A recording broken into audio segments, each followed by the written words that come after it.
Hey folks, how you all doing? Lloyd here, or Mr. Hats as I'm known as in the VC. Time for another one of my continuing series of 5 random LP picks. We do that every week or so, but from what we've been doing, and I just pick 5 random LPs from a particular section in Lynne and I's LP collection, and this time we're going to be looking at the H artists, picking out 5 random albums. So let's get on with it. We're going to go to this one, Just Another Day in Paradise by Bertie Higgins. Can't remember when this one was released. 1981, I think, from memory. I know it was around that time somewhere. Sort of a soft rock country crossover guy. He had the big hit, or the title track, Just Another Day in Paradise, and Key Largo. But yeah, just a very good album. It's not a great album, but it's a very good laid back sort of album. And anyone in Australia, if you take a look there, David Jones label there.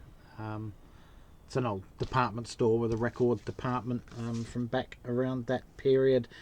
But there's a few of them stores still around, David Jones, but I don't think they sell records anymore. But yeah, fairly good album by Bertie Higgins. It's the only album of his that I'm aware of or have ever even heard. So if you know any more about Bertie Higgins than that, let me know in the comment section below.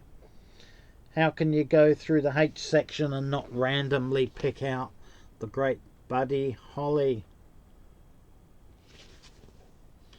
As you can see, it's an old sticker from back in the day. Was that 19 shillings and 11 pence or something? Is that what it is? I can't remember. Any of you folks in the UK that remember that old pounds, shillings and pence, let me know in the comment section what that means. This would have been from my dad's collection. Early in the morning, well, all right, Heartbeat, Peggy Sue Got Married, What to Do, Baby I Don't Care, Words of Love, Reminiscing, Brilliant Brown Eyed Handsome Man, Bo Diddley, Wishing, and Love's Made a Fool of You. Absolutely brilliant. You can't go wrong with Buddy Holly. He's an absolute legend of an artist, and one of the early rockers who influenced so many artists. This is volume 2, as you can see. Volume 1 is in the collection over there. Next up, one of the great singer-songwriters of all time, who's one of those guys that seems to be forgotten by a lot of people. There's a few of them. Albert Hammond's one, and which is what I'm going to show here, his Greatest Hits album, and Leo Sayers another. Absolutely great singer-songwriter. So you can't go wrong with anything by Albert Hammond, whether it's his stuff or stuff he wrote for other people. So yeah, just a great British. I think he was born in Gibraltar, actually, from memory. Went to the UK. I think he eventually moved to the US to further his career. But yeah, Albert Hammond, great singer-songwriter. Can't go wrong with him. Fourth one I'm going to show you. This was recommended to me by someone on YouTube on my previous channel, I think.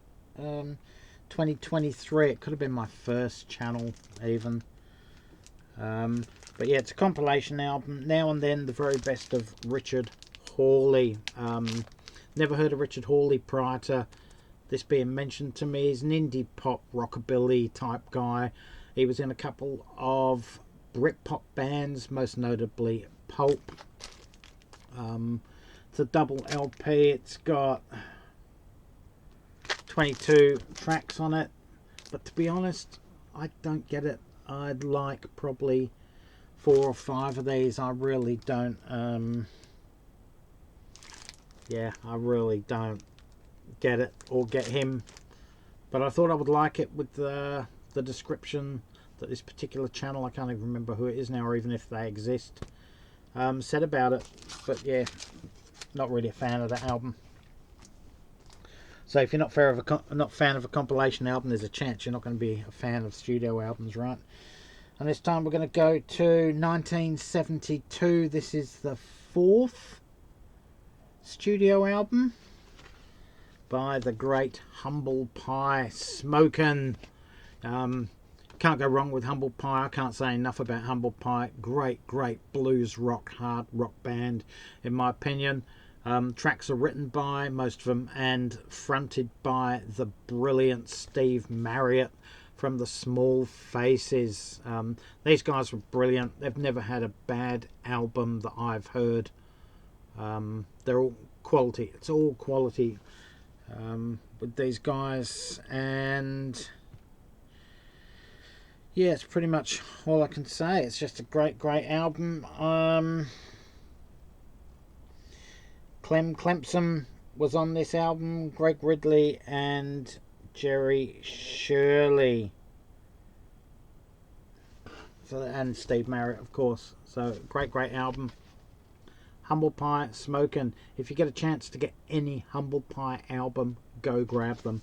They're absolutely brilliant, especially if you like blues rock, hard rock type stuff, and someone with a real great rockin' voice like Steve Marriott.